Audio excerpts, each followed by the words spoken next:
Okay, according to this video, these are the signs that your metabolism may be broken. First, we have difficulty in losing weight. Then we have erratic sleep patterns, increased hunger and food cravings, bloating, low energy and fatigue, irregular bowel movements, loss of muscle mass, and irregular periods. And she gets this comment where someone says, I have all except the difficulty in losing weight. The second person says, how can I speed up my metabolism? And the third person is horrified. They're like, oh Lord. Broken metabolism is a widely accepted notion that I often come across in weight loss circles. Not only do we have women believing that their metabolisms are damaged, but we also have very many weight loss coaches who promise to revive these broken metabolisms. And on the extreme side, we have women who think that their metabolisms are so far gone for them to even lose weight. But is broken metabolism a thing, or are people throwing in the towel too soon? Let's find out.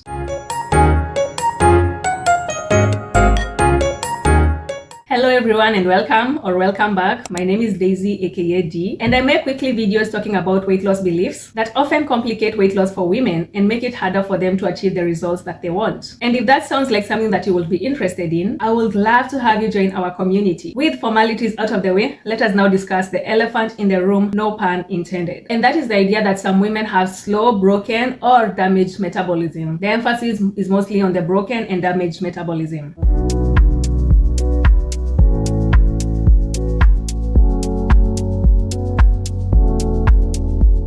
Okay, you can see the video as it's playing. There is this creator who refers to herself as Dr. Mears, who has posted a video where she says, point of view, you have a poor metabolism. And she's showing pictures of people who are dealing with acne on their face, acne on their armpits. It's just acne all around. And in the comments section, someone says, I have a poor everything at this point. And then we have someone who says, I have fast metabolism and I have acne on my face, juxtaposition. And we have another comment from someone who says, according to this account, I have problems with my whole body, and I looked at the account and they usually have so many signs of this or that. You need to go and get tests for this, you need to go get your iron checked. There's so much information there, and they'll just point to some things. Like, let's say in this case, the sign that you have poor metabolism is that you have acne on your armpits and on your face, and now you need to think about the fact that you have poor metabolism. Considering that acne could result from so many things, I think that they are reaching. And if you look at the account, they do this with very many conditions. And someone else says, I have really clear skin but a slow metabolism. So one person had a fast metabolism with acne, and this person has really clear skin but with a slow metabolism. And as someone who has suffered from acne ever since puberty, I think you can even see that I have one zit right here. I feel attacked by the notion that this stems from my slow metabolism. Okay, I also do have hypothyroidism, but that is besides the point. So let's get into why people think that there is such a thing as broken metabolism or damaged metabolism.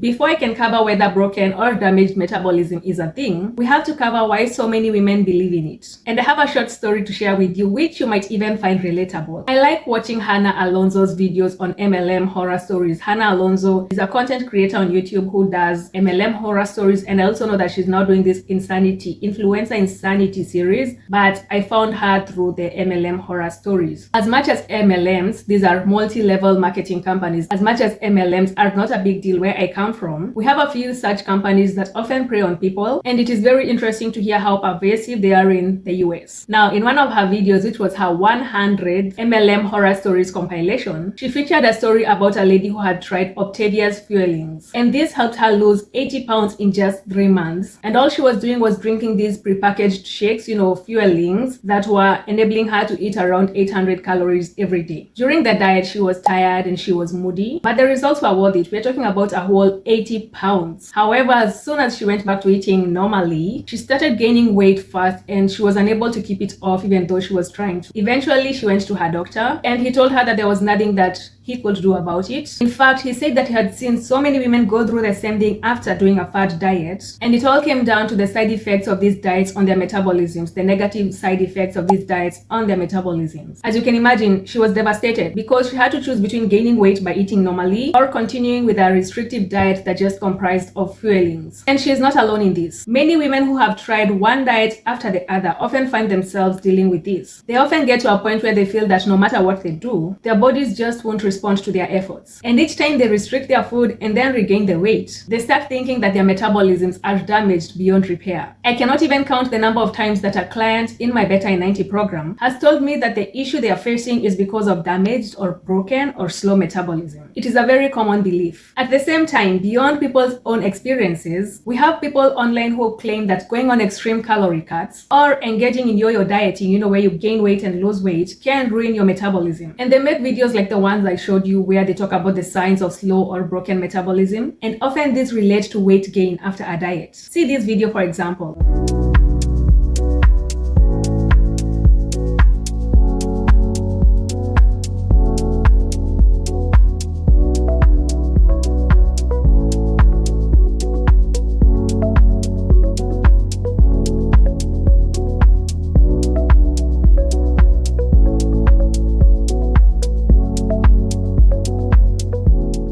As you can see, it's pretty similar to the first video where she talks about the signs of slow metabolism. So she has weight gain, she has fatigue, she has hair loss, she has dry skin, she has irregular periods, and of course she finishes it with, if you want to speed up your metabolism so that you can feel young, sexy, and free, just comment transform. Such videos are very common on social media, and they spread this message that if we cannot lose weight, then we can always blame our slow or broken metabolisms. So whenever women try to lose weight and they see it creeping back up after they have stopped dieting, or even their diets don't work, they think that they are living proof that metabolisms do actually have a breaking point. So are they right?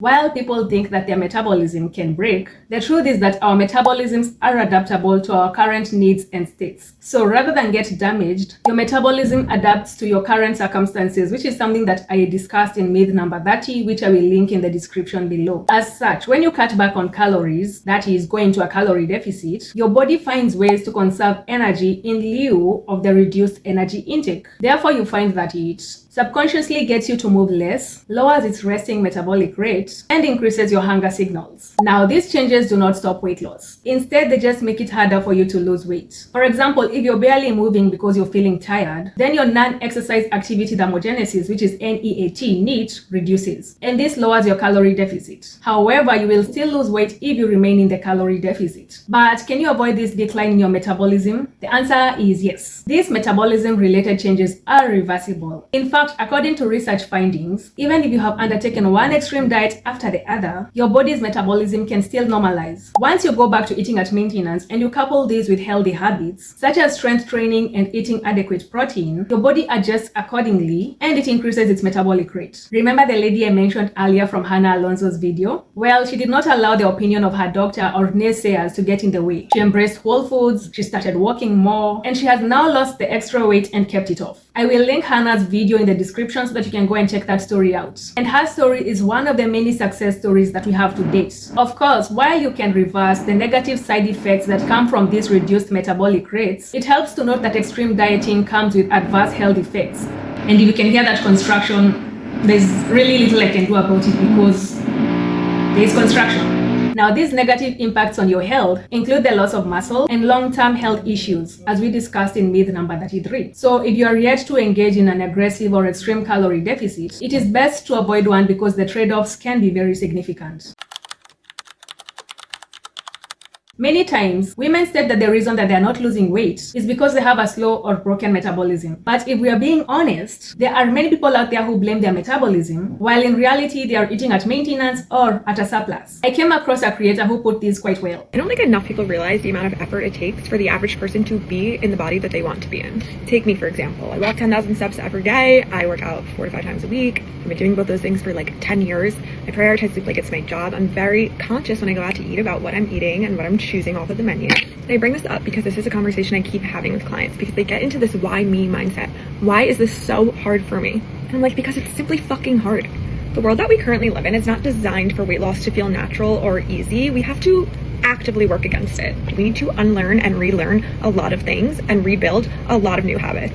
So a lot of the time with weight loss, there's a huge focus on getting people to understand that this is not a why me situation. This is simply just hard. I completely agree with her. We live in a world where we have to be conscious about our lifestyle choices if we want to maintain healthy weights. I am the same as her. I strength train regularly. I go on walks. I get my daily steps in. I sleep at least 8 hours every night. I eat more at home than go out. And I make tons of other decisions that are geared towards helping me live a healthy life. It is not that I have a fast metabolism as some people might think. On the contrary, I have slow metabolism because I have hypothyroidism. So while some people may think that some people are just lucky, the truth is that people have to make conscious and repetitive choices in order to achieve weight loss and maintain those results in the long run. And if you're on a weight loss journey, the only way to lose weight is to maintain a consistent calorie deficit. And this means paying attention to the little things, including the bites and tastes that you have throughout the day. Unless you're keeping track of what you're eating, it is quite easy to consume way more calories than you are aware of. And that could lead you to thinking that you have a slow, broken, or damaged metabolism when you are not actually eating in a calorie deficit. Now, just for laughs, here's a funny video that I came across. For dinner,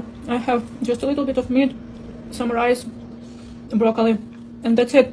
And I still can't lose weight. I don't know what to do. So someone says, I do not know why it's not working. And someone else says, do not give up, babe. And we have someone else who says, I am on the same diet. Another person says, it's genetics. Do not worry, babe. And someone says, this is the best TikTok I've seen today. It was so funny because it's so relatable. I don't know why it's working, but I am having this donut, but as long as it's not on the plate, then it's not part of my dinner. I'm actually just having this healthy meal that's on the plate. People often eat at a calorie surplus or at maintenance, but then because they're not considering those tastes and bites, they think that they are in a calorie deficit. For dinner, I have just a little bit of... According to studies, years of following extreme diets can impact your metabolism by causing it to slow down. However, they cannot break it because it is highly adaptive. To get it back on track, it is advisable to support it through ways such as embracing nutritious foods. For the most part, we're talking about whole foods, engaging in strength training to build more muscle, because the more muscle that you have, especially as a woman, you get to increase your metabolism, and at the same time you get to increase your functional strength. And since we lose muscle mass as we grow older, building more muscle is very important so that you can avoid losing muscle mass, you can avoid sarcopenia, you can avoid losing your independence as you grow older. These are very important things to consider. And that you need to start thinking about building healthy habits such as getting enough sleep and managing your stress levels. Over time, it's not going to be immediate, but over time, the combined effects of all of these efforts will have your metabolism ramping up again. It takes time, but it is worth it if you follow the sustainable and slow approach. And I still can't lose weight. I don't know what to do. The idea that your metabolism is slow or broken or damaged can make you feel like you have no power over your body. But you always have tools available to you to take charge of your health. And with some changes, you can raise your metabolism. So have you ever thought that your metabolism was slow or damaged or broken? Let me know in the comments. Also give this video a thumbs up if it helps clear up these for you. And hit subscribe so that you don't miss out on next week's myth. I will see you in the next one.